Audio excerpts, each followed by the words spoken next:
Today, we are honored to have the Minnesota State economist, Professor Laura Kalambokidis, presenting on Minnesota's economic outlook. And Professor Kalambokidis has been the state economist since 2013, and as a state economist, she is the head of the Economic Analysis Unit at Minnesota Management and Budget. And this unit is responsible for producing and presenting the state's revenue and economic forecasts. But she's also a professor at the university's Department of Applied Economics and an extension economist at the university, where she teaches public sector economics and does research on a range of federal and state policy issues. So prior to assuming her position at the university, she was a financial economist at the Office of Tax Analysis in the U.S. Department of Treasury, where she provided economic analysis of tax policy issues and developed models to estimate revenue effects of proposed tax changes. So please help me welcome the state economist, Laura Kalambokidis.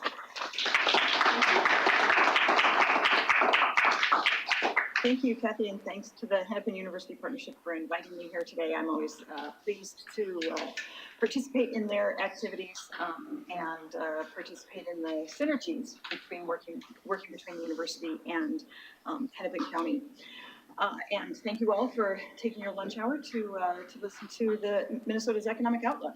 So I'm going to talk a bit about the U.S. outlook, because that is what we start with when we start our Minnesota forecast. Talk a little bit about the revenue forecast that we released a few weeks ago, and then jump into, most of my material will be about Minnesota's economy. And spoiler alert, the big story in Minnesota's economy is the labor market, is the tight labor market. And so many of you are probably familiar with that and have dealt with it. I'm gonna go through, and then I'll, when I feel like I've talked enough, then I will stop and take questions. So we'll work that way. Okay, so start with the U.S. economy. And this is how we build forecasts. We start with a forecast of the U.S. economy that we do not produce. So we have a consulting firm that produces a U.S. macroeconomic forecast. And then we take that information and Minnesota-specific information, and we build a forecast of Minnesota's economy. So what I'm showing here is real GDP growth. So we do not tax GDP. It is just a measure of growth in the economy.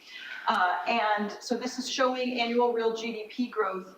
The dark bars are our history. This is the United States, and the light bars are the forecast by our consulting firm. So what are the things to notice about this?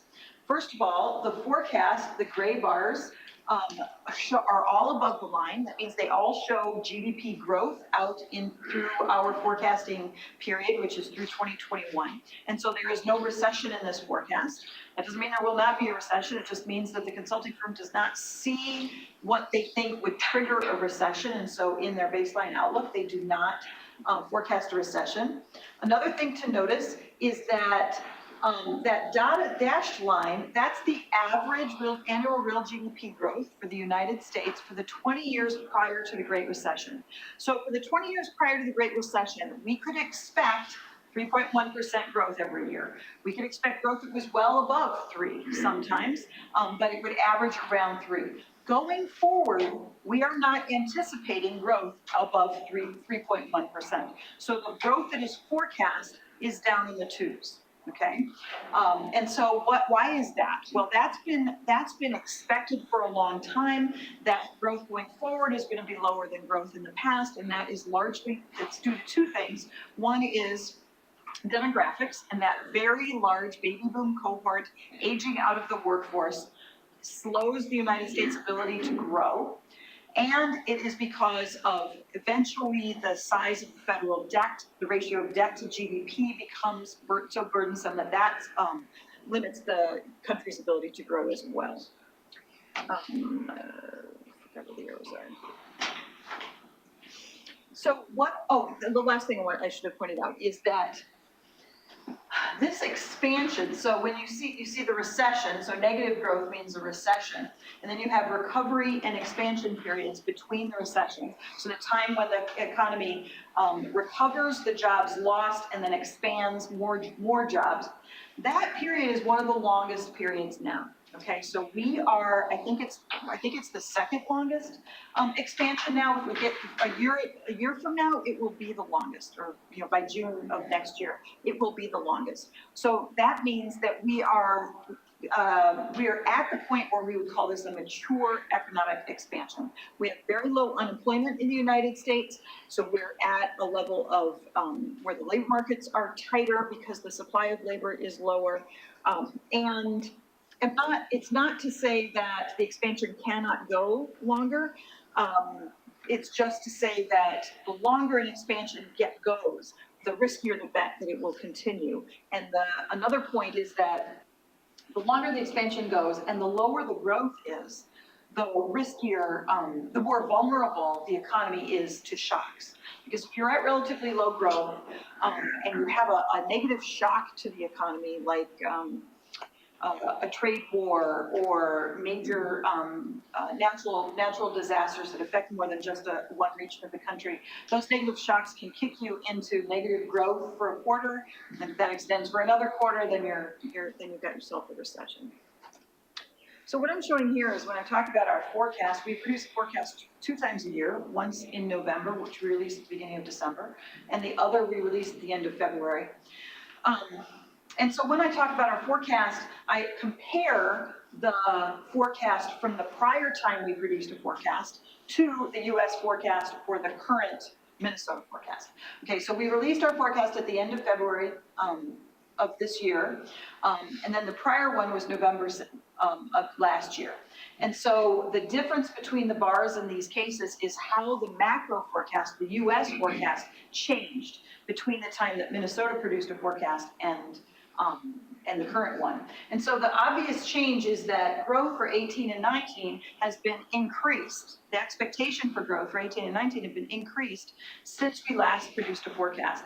And there are 2 main reasons for that. One is that the actual economic data coming in over the winter has been good, has been strong. So we've had growth in consumer spending, in business equipment investment, in disposable income, and we have had strong demand from other countries for US produced goods. So we have a global situation right now where no major economy is in a recession, so all the major economies are kind of growing in sync, and that has been positive for US exporters. But the other thing that happened between November and February is that in November, our consulting firm did not incorporate into their outlook the impact of a potential federal tax cut because it hadn't passed yet and it wasn't clear that it was going to pass. But in January and by February, they had incorporated into their outlook the impact of the Tax Cuts and Jobs Act at the federal level.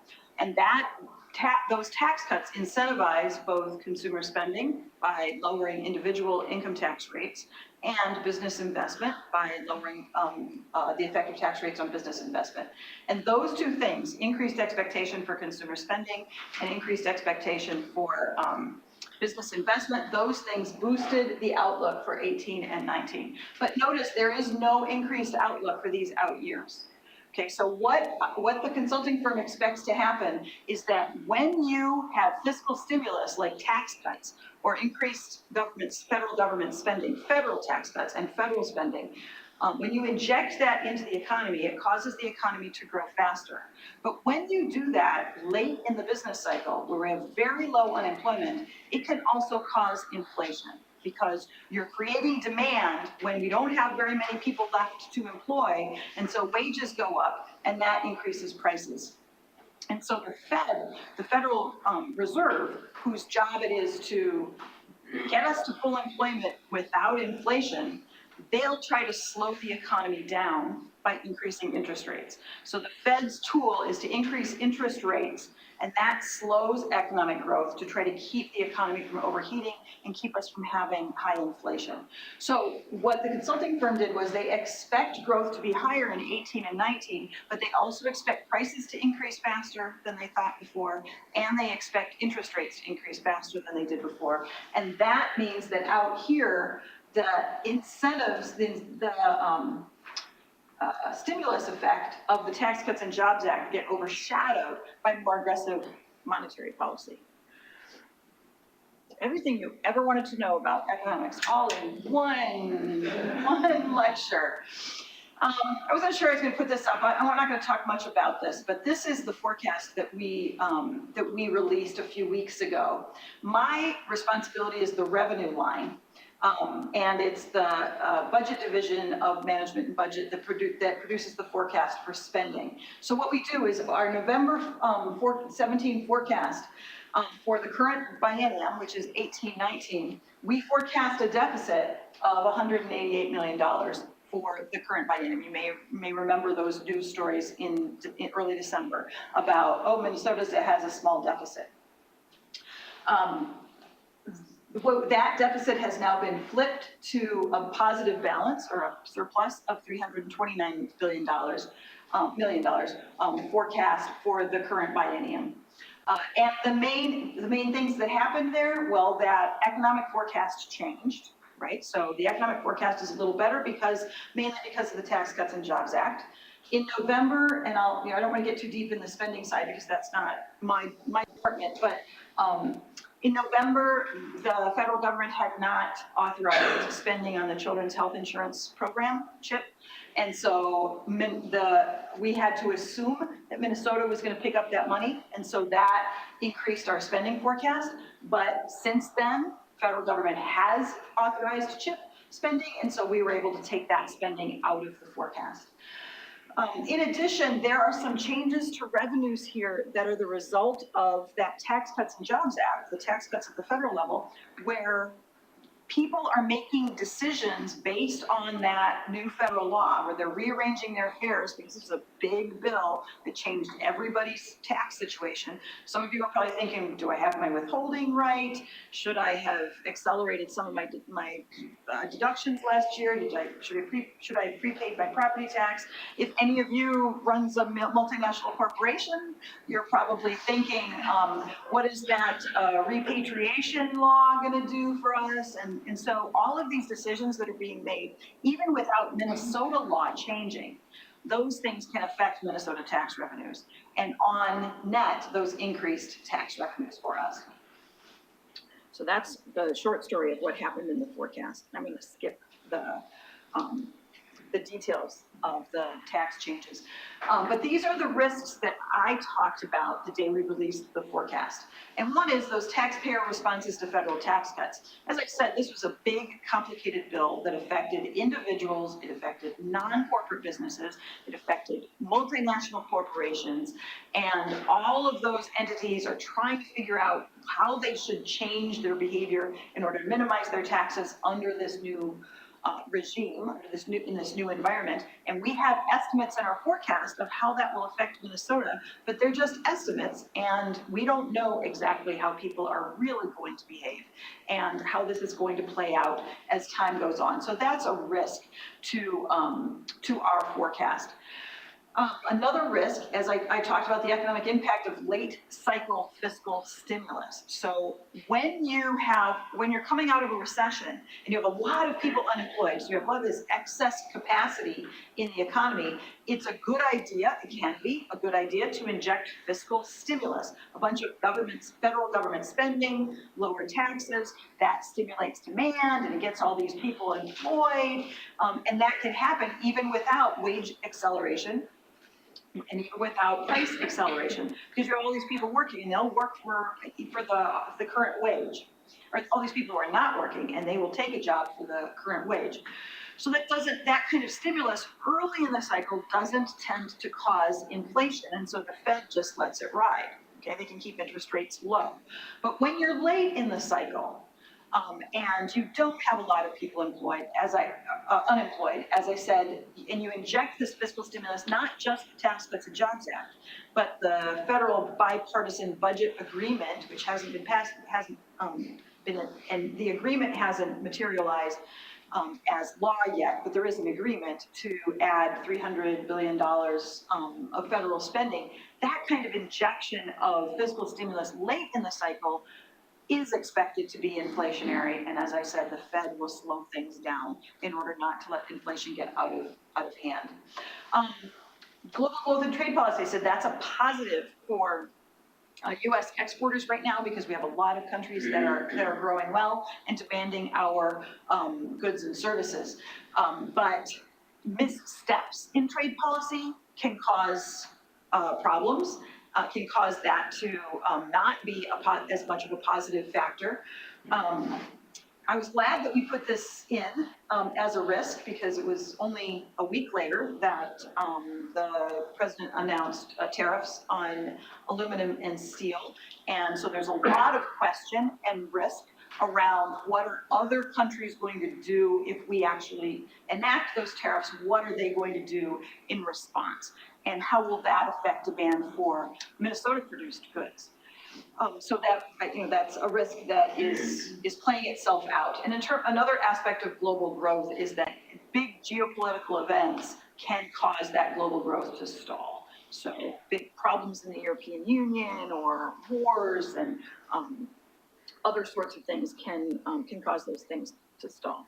Oh, we've got 16 months remaining in this biennium, so we're forecasting out to the end of the 18-19 biennium, and a lot of things can happen between now and then. So fiscal year 19 hasn't even started, so that's why we produce these forecasts as frequently as we do. Okay, move to Minnesota's economy. And I want to talk about a couple of the sort of long-standing assets of Minnesota's economy. So people ask me how come Minnesota does well economically. Here are a couple of the things that I think are positive factors for the state. And my view is generally statewide, although I have a couple of slides that dig down into, do some regional, look at things on the regions. So what we've illustrated here is we've distributed total non-farm employment. It's non-farm because that's the way the data come to us from the BLS, Bureau of Labor Statistics. So we have distributed non-farm employment across the major industry categories. So the length of a bar is the percentage of total employment that's in that sector. And the dark bars are for Minnesota and the light bars are for the United States. So the first thing to notice about this picture is that roughly the shape of the bars, the dark bars and the light bars, are pretty similar. Okay, what that means is that Minnesota has a distribution of employment across industries that is roughly the same as the United States. So we have a diverse economic base. It is about as diverse as the US, with some exceptions that I'll talk about. But that, you may have heard, Minnesota has a diverse economy. What that means is we are not overly dependent on any particular industry. Specifically, we're not overly dependent on any volatile industry. So we're not a state that is completely dependent on tourism, for instance, or on energy. And that means that's an asset for Minnesota because it gives us some stability. So it allows us to, gives us resilience through downturns. So for instance, if one industry in the state is not doing well, is contracting and releasing workers, if you have a diverse economy, then those workers are likely to be able to get picked up by someplace else. Whereas if all your eggs are in one basket and that basket has a hole in it, right, so that industry doesn't do well, then you don't have other industries to pick those people up. And so it gives us resilience. It also means that Minnesota doesn't have a lot of state-specific employment risk. So our risk is largely tied to the risk of the US economy. So if the US economy goes into recession, we will probably go into a recession, but we're not likely to go into recession when the US is doing just fine. Okay, so those are assets for us, but it also means that because it's a diverse base and we don't have, for instance, a big energy sector, we don't ride big waves when the prices of commodities go really high. We're not the state that's riding really high, but then we also tend not to have the big crashes. Some of the differences, though, if you look at that top bar, it's education and healthcare services. That is not education as you are thinking about it right now, probably. It's not K through 12 public education. It's not the public university systems. So it is private education and for-profit education. And the Bureau of Labor Statistics puts that together with healthcare services for reasons that I'm not clear on. But that bar for Minnesota, 85% of that bar is healthcare services. Okay, so you can think of that top bar as being Minnesota's healthcare service sector. And that is, by percentage of employment, that is the largest employer. That sector is the largest employer in the state. Okay, so is Minnesota a healthcare state? Is healthcare services important to Minnesota? Very important to Minnesota. We are overrepresented relative to the US in that sector, so that dark bar is further out to the right than the light bar. And that has increased in the last couple of years. So that has been good for us because that sector has been growing through this economic recovery and expansion period. And as baby boomers get older, that the demand for those services increase. However, it also is a vulnerability for us because there are a lot of people employed in that sector. And if something happens to reduce demand for healthcare services, that could cause a problem for Minnesota. What could reduce demand? Lowering the rate of the uninsured population. So if the uninsured population goes up, people or if the costs of healthcare go up so high that people can't afford to buy healthcare services, that could reduce the quantity demanded of healthcare services, and that could be a vulnerability for Minnesota. It's served us well up to this point, but it's something to pay attention to. Some of the other places where we're overrepresented relative to the US, about 5 steps down, is manufacturing of durable goods. So in Minnesota, that's a very diverse group of items. So that's transportation goods, so snowmobiles and tractors, and it's computers, and it's medical devices, and what else is in there? The parts that go into houses, like windows and such, those are durable goods. And then a few steps down is manufacturing of non-durables. Non-durables in Minnesota, that sector is dominated by food processing. Okay, so that's largely food processing down there. But some people, especially people in the cities, are surprised to see that Minnesota is overrepresented in the manufacturing sector relative to the US. They don't think of, we think of ourselves as a service economy and not so much a manufacturing economy. But we do have more people, a larger share of people employed in manufacturing than the US as a whole. However, if you were to look at a chart like this for some of the other Great Lakes states, you looked at Michigan or if you looked at Wisconsin, those differences, the difference between the state and the United States, those would be bigger for those states. So we're overrepresented in manufacturing relative to the US, but we're less overrepresented than, say, Wisconsin is. So that's one of the differences between us and some of our other regional states. All right, so that's one aspect of an asset for the state of Minnesota is that diverse economic base that we're well represented across sectors. Another is our strong workforce. You've heard this too. Minnesota has a strong workforce, and that's a good thing. So here we're looking at some of the characteristics of our workforce relative to the U.S. So the light gray is the U.S., and the darker gray or blue is Minnesota. And then our rankings. So we're ranked 2nd for high school graduations. We're ranked 10th for people with bachelor's degrees. That 33.7%, that's another difference between us and some of our regional neighbors. So for instance, that 33.7% of the population with a bachelor's degree, that's about, I think it's like 6 percentage points lower in Wisconsin. People often ask me about the difference between Minnesota and Wisconsin, so these are some of the differences. Our diverse economic base and our relatively well-educated population help support a relatively low poverty rate. I know that this is a bird's eye view of the entire state, and that many of you who work for the county, that you are working hard for the members of the population who are not in these categories, right? So it doesn't mean that everybody's doing just fine, but it means that as a whole, the state is doing well. We also have a very high labor force participation rate. So this is the share of the working age population that is either working or looking for work. It is at 70.1%, it's well above the US rate. At the moment, it's the highest among states. It's low relative to our own history. So if you look back into history, the labor force participation rate has fallen, both for the United States and for Minnesota.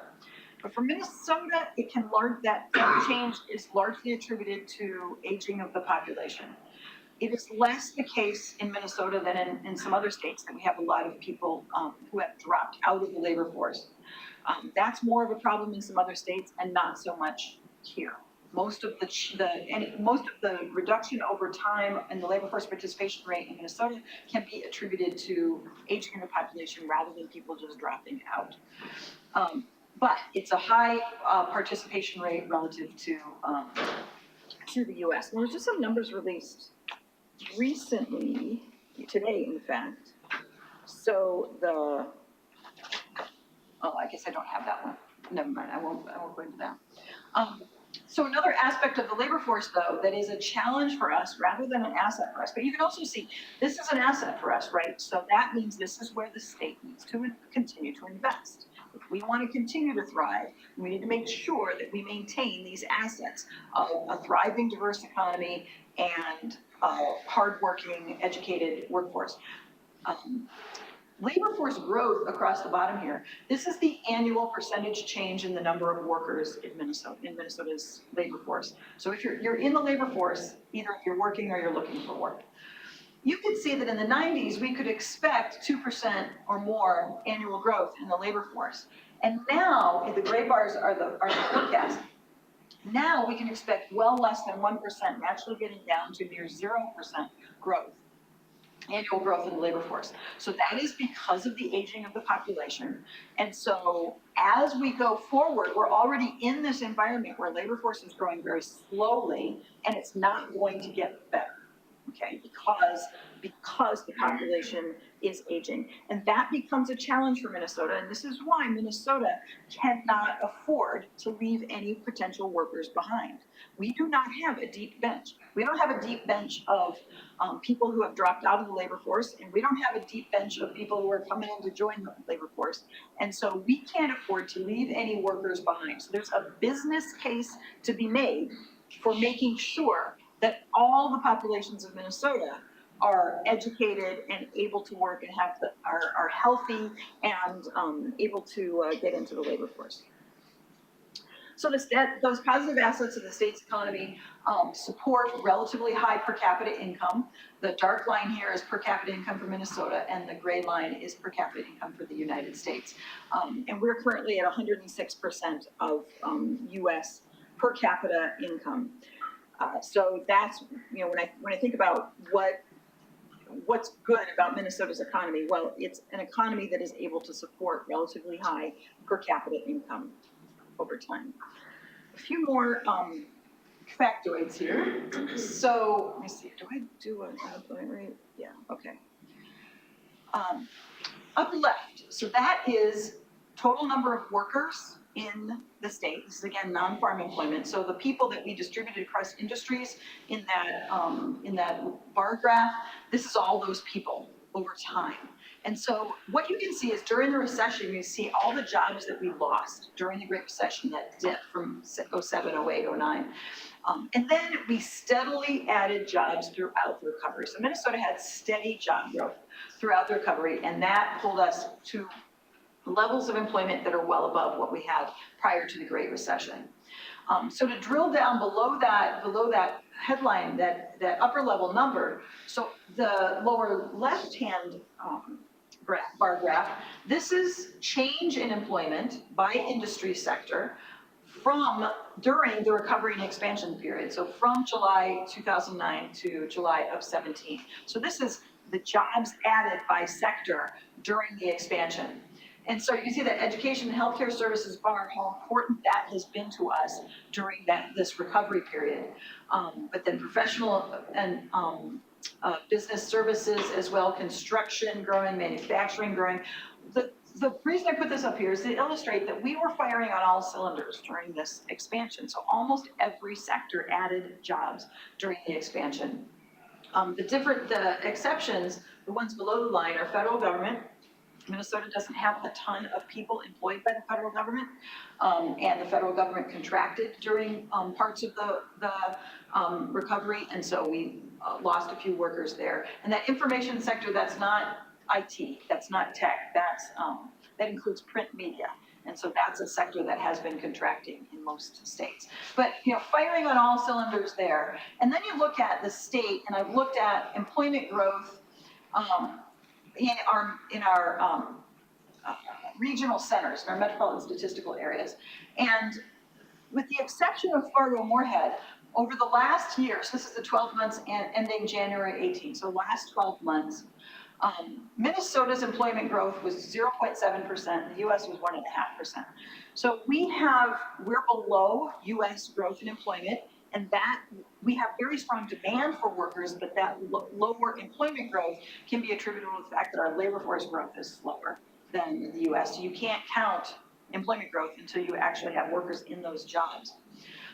But all of the regional centers show positive growth, even the Duluth Superior MSA, and that one includes the iron range, goes all the way up to Canada. And so as iron ore prices have stabilized, they stabilized at a much lower price than what we used to see, but they've stabilized, and so some miners have gone back to work.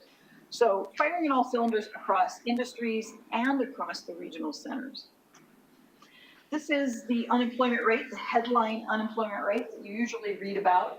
Over time, Minnesota is the light line, and Minnesota is the dark line, and the US is the light line. The vertical gray bars here, those are the US recessions. And so the white space between them is that recovery and expansion period. So you can see just how long this one is, rivaling the longest of the 90s. Our unemployment rate now, this is actually ticked down to 3.2% in the data that were released today. But we're a healthy distance below the US unemployment rate, but not nearly the gap that we had in other earlier in the expansion. And the unemployment rate is between the low points of the prior two recessions. So low unemployment is one of the things that points to a tight labor market. And the other thing is high demand for workers. And that's what we're illustrating in this chart. So here we have the gray bars represent the number of unemployed workers. Okay, so the total number of unemployed workers. And then the dark bars represent the number of job vacancies statewide. So the relationship between those is sort of comparing supply of workers to demand of workers, demand for workers. And you can see the recession hit, and that number of unemployed workers spiked. Just like you saw in the employment graph, you saw the number of employed workers crash, right? So we see the number of unemployed workers spike. And then you see that recovery happen, and gradually, I said we had steady, slow but steady employment growth throughout this period, and we added jobs and pulled all these unemployed workers back into working. They were already in the labor force, but bringing them into working. And then you can see it's less steady, but it is there. The trend is definitely positive in job vacancies as well. So in the last couple of years, the ratio of the number of unemployed workers, unemployed job seekers statewide, has been very close to the number of job vacancies statewide. It's been a little above, so it's been like 1.1, 1.2. That's a tight labor market, and it was pretty steady, right?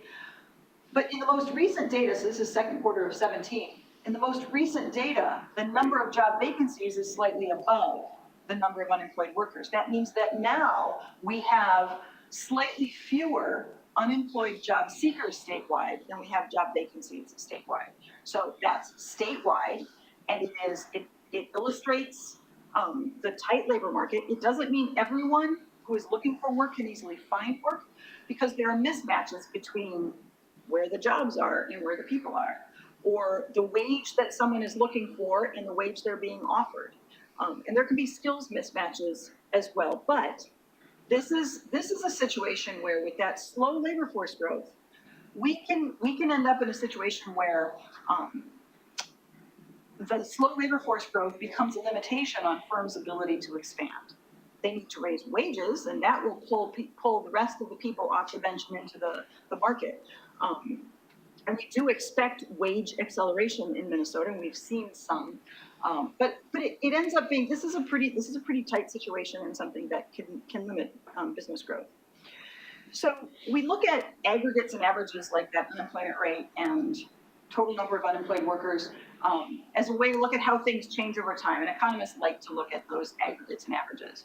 But as I'm sure you all know, looking at aggregates and averages can mask important differences between groups. And in your jobs, you possibly are working with some of the people for whom those aggregates and averages are not relevant, because they're some of the people who are in the groups that are not thriving as much. And so let's look at that headline, drill down below that headline unemployment rate, and look at unemployment rates across for race and ethnicity. And you can see that there is a gap. The purple is the Black unemployment rate, and the blue is Hispanic, and the green is white. This is for Minnesota. And you can see that there is indeed a racial gap, a gap between the Black and Hispanic, and Hispanic and white unemployment rates.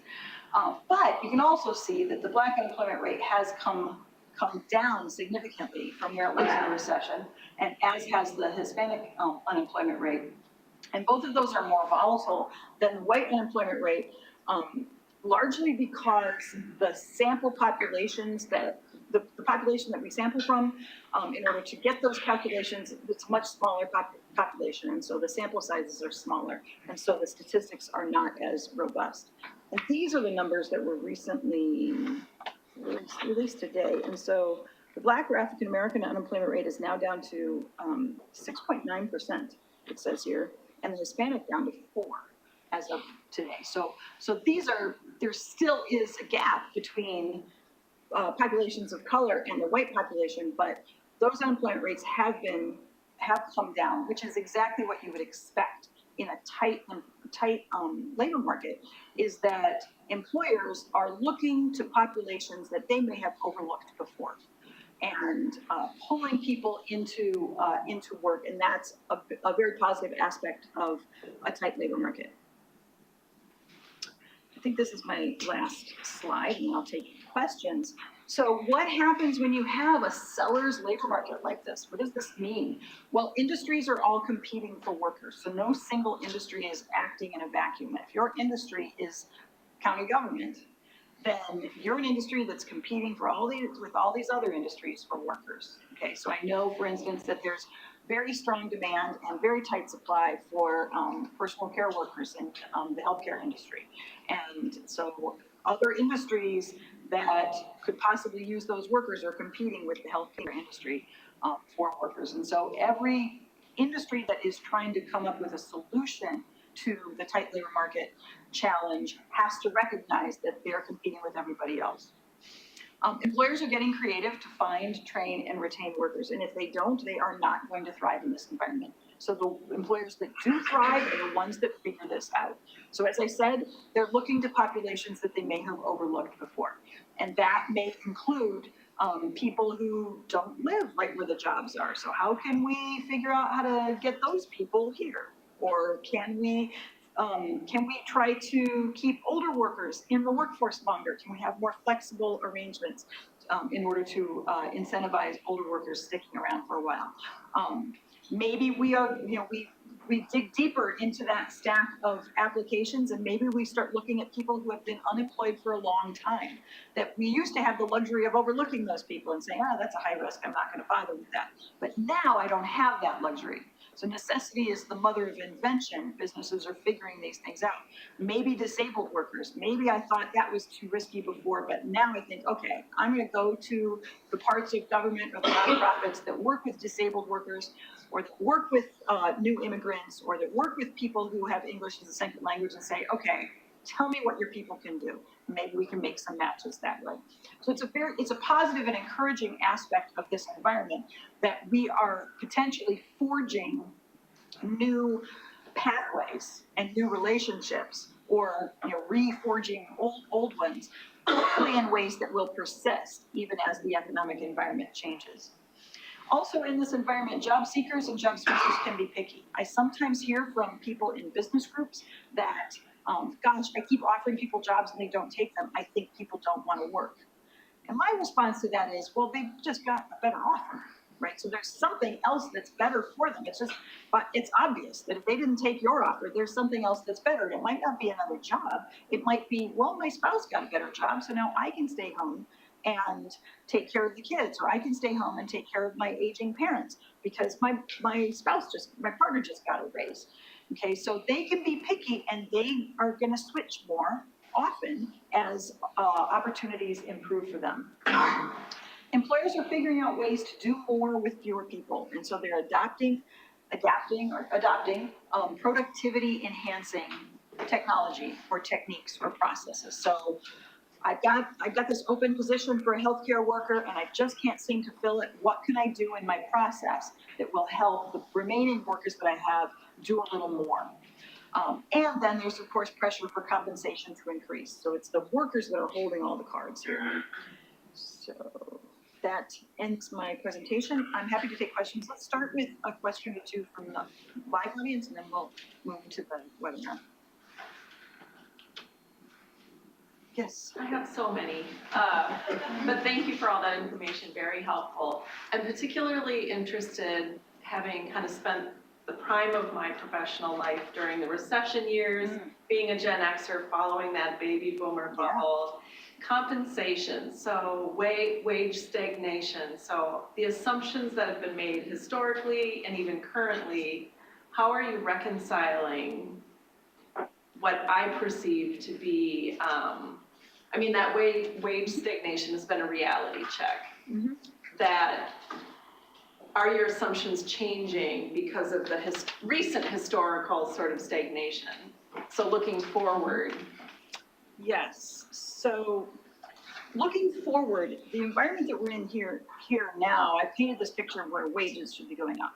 Okay, so, you know, on the whiteboard, you know, when we teach this, supply and demand, you got tight supply, price goes up, everybody gets a raise, right? You get a raise, and you get a raise, and you get a raise. Okay, but that doesn't work. It doesn't work that way in the real world because there are barriers and frictions to having wages go up. There are unions that are negotiating new contracts, and there are people who got into a career path, as you said, potentially if you entered the workforce during the Great Recession, you might have entered at a lower level than you would have otherwise, and so you're still making your way up to where you would have been otherwise.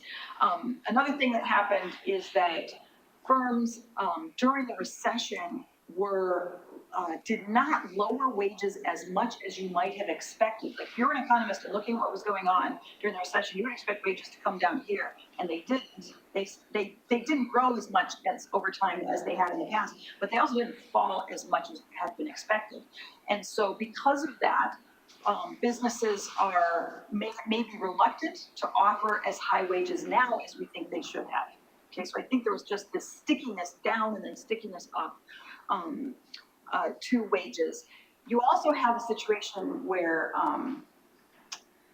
another reason wages have been not grown as much as had been expected is because you have older people leaving and they're being replaced with younger people with less experience. And so you have these high salary people leaving and relatively low salary people coming up, and that makes the average wage not as strong. So what does this look like in our forecast? So in our forecast, we forecast relatively modest growth in total wage and salary income for the state of Minnesota. So total wage and salary income is add up all of the payrolls of all the employers of the state of Minnesota, and then how does that grow over time? So we forecast not exuberant, but you know, pretty decent total wage and salary income growth. But we know that that labor force growth is slow, and so the total number of jobs can't change a whole lot. And so we have relatively slow growth in employment. That means that going forward, more of the growth in total wage and salary income in Minnesota in our forecast is due to growth in wages per worker. And so we do expect wages per worker for those people that we do have and we keep, those wages are forecast to go up. That's our forecast. I'll take this one. It occurs to me two potential impacts of the information you shared is that we either have an influx of workers to help fill those positions, or we have an outward migration of businesses that have the ability to move those jobs elsewhere. I know you're not the state demographer. Do you have a comment? Sure. Well, this stuff all happens too, right? So the businesses that are struggling to fill jobs, they're going to figure out, they're going to do things differently. And when I talk to business groups, I say, what are you doing differently? This is a different environment, so how have you changed? your recruiting and your compensation policies to adapt to this new environment. And then they're also going to adopt productivity enhancing technology. And so they don't have to leave the state if they can invest in technology and improvements in processes to produce more stuff with fewer people. In terms of people coming in, you would expect, if we have a tighter labor market than other places, and our wages go up more than other places, and we remain a state that people want to live and work in, where our education system is good, and we're protecting the environment, and we're protecting all those natural and cultural amenities, then people will continue to come in, and allow us to continue to have employment growth. However, there are a lot of other states that are in the same boat that we are, okay? And so you have to, if you imagine this problem being solved for Minnesota, you have to imagine that Minnesota somehow won out over all the other northern states that are in the same low labor force growth situation. And so what do you imagine happens for Minnesota to win? And I don't know that Minnesota, I think it's cautious to imagine that Minnesota's competing with everybody else. Maine and Washington and Wisconsin and New Hampshire, they're all figuring this all out at the same time. So I also know that the state demographer has done some simulations where she's looked at fairly heroic assumptions about immigration, net in-migration, and some fairly heroic assumptions about labor force participation by older people. And that even under these fairly heroic scenarios, we still don't get back to the levels of labor force growth we used to have. So this is the new environment and everyone is going to have to adapt. Thank you. Let's take a question from the, okay, all right. Then somebody else on the hand. Go ahead. So what assumptions were made regarding immigration into the U.S. and Immigration into the US? the overall labor force? So our forecast is consistent with assumptions made by the state demographer about net in-migration into Minnesota. And the U.S. forecast includes assumptions of immigration into the U.S. that are, if I remember correctly, they did not assume any they didn't assume any policy changes relative to what was already policy in February. So if you think that U.S. policy, so Minnesota can't do much about immigration from other countries into Minnesota. We can't do much about immigration from other states. We just can, what we can do is be a great place to live. But we can't open up Minnesota's borders in a way that is different from U.S. immigration policy. So we're kind of tied to U.S. immigration policy. So if you think that U.S. immigration policy could potentially significantly affect the number of people coming in, whether reducing it or increasing it, then that creates risk for this forecast. Okay, so if you think that U.S. immigration policy is likely to slow the stem of international in-migrants beyond what it already has slowed that,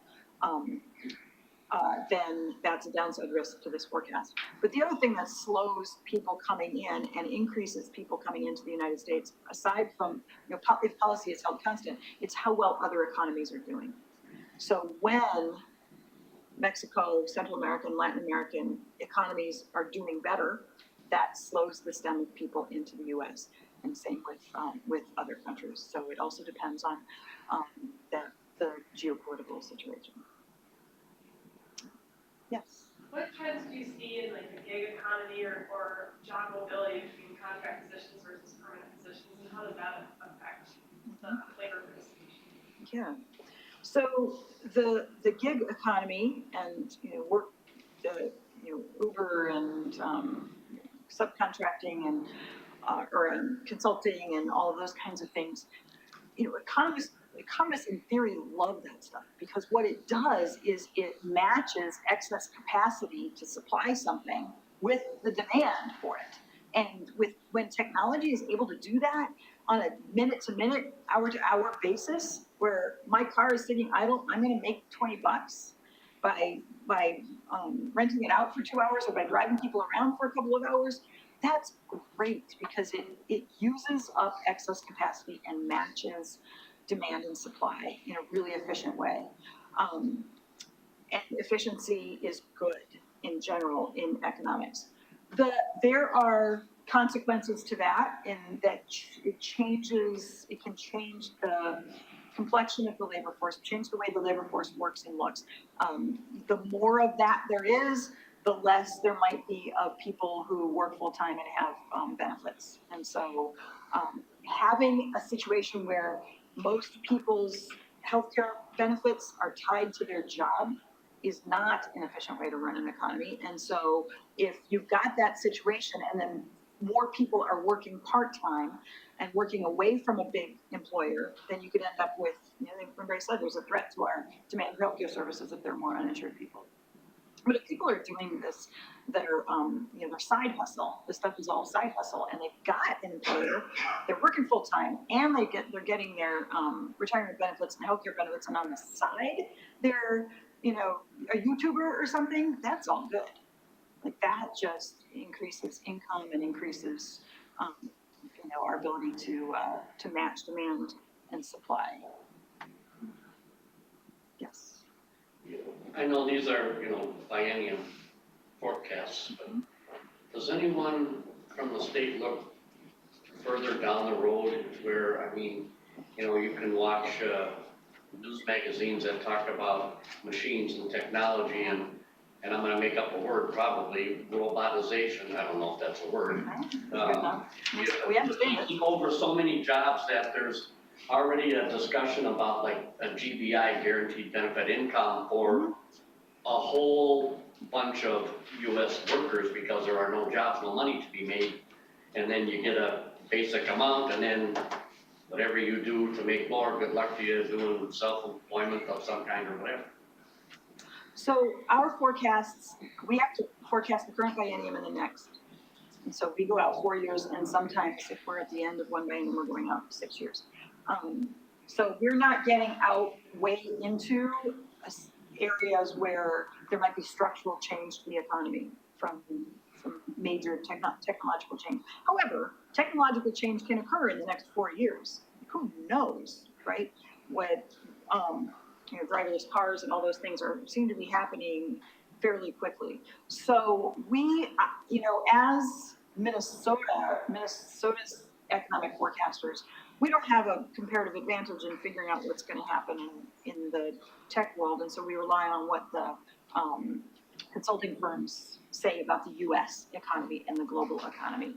And they do incorporate into their longer-term forecasts, changes, those kinds of changes. But it doesn't look very dramatic. So their forecasts going out are pretty low growth. So it's not as though they're forecasting some big boom or something. So I guess to answer your question, they're probably, the way forecasting is done for the purpose of budgeting, we're probably not incorporating the impact of big technological change. But I can say that the technological change that's occurring now is affecting the current environment. So you think about, slow growing labor force. You think about some of the sectors where there's a strong demand for workers, and then you have to think about the people who are looking to get into the students are looking to get into that labor market. They're deciding what to do. So you think about one of the areas where there's a really strong demand in Minnesota is truck drivers. And so if you're a high school student and you're trying to decide, right now you could probably get training as a truck driver and make really decent money to do it. But then you're thinking, but 5 years from now, 10 years from now, are there even going to be truck drivers? So it affects those decisions that right now there might be some really good money-making opportunities that technology might change going forward. And so it creates risk for all of those people entering the workforce and people who are, deciding whether or not to change careers. So I think it creates risk. Yeah. So I know we're talking about the biennium, but I'm thinking about light rail, and I'm thinking about construction and economic competitiveness of our metro region versus others. And, it's this big debate in the legislature of whether or not they're going to fund the 10% that they're supposed to fund. But in the meantime, everything is moving forward on both Southwest and Botno. And if they're under major construction at the same time, then my understanding is that that's going to be a huge dearth of workers. And so as a state economist, my question is, how do you inform the governor and the legislature in terms of, hey, this is a spike, it's further out in the biennium, it's going to be maybe in three and 4 years, but this is going to be a huge issue if we want to complete these lines on time and on budget. How do you then inform the policymakers so that they can adjust? That's a great question. So we're a very small shop. And so my unit within MMB, and so we do not have the resources to do that level of forecasting for a particular project. So we do incorporate into our forecast big construction projects that we know are going to happen. Okay, so when the stadium was being built, we had a model for how many workers and when and of what kind. And same for the and anytime any of the stadiums that have been built, we've done that. And the Green Line and all of those kinds of things. And so when things get into our forecasting horizon, we do put that into the forecast and it becomes part of the story.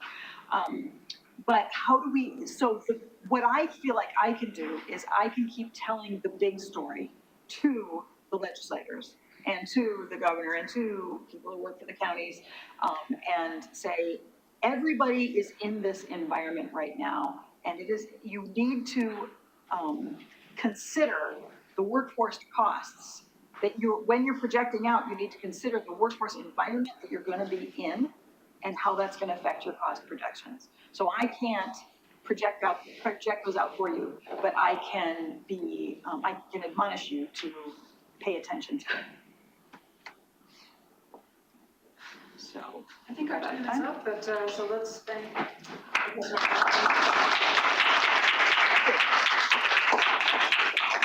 And please fill out your evaluation forms as you're getting out the door. Thank you very much for attending.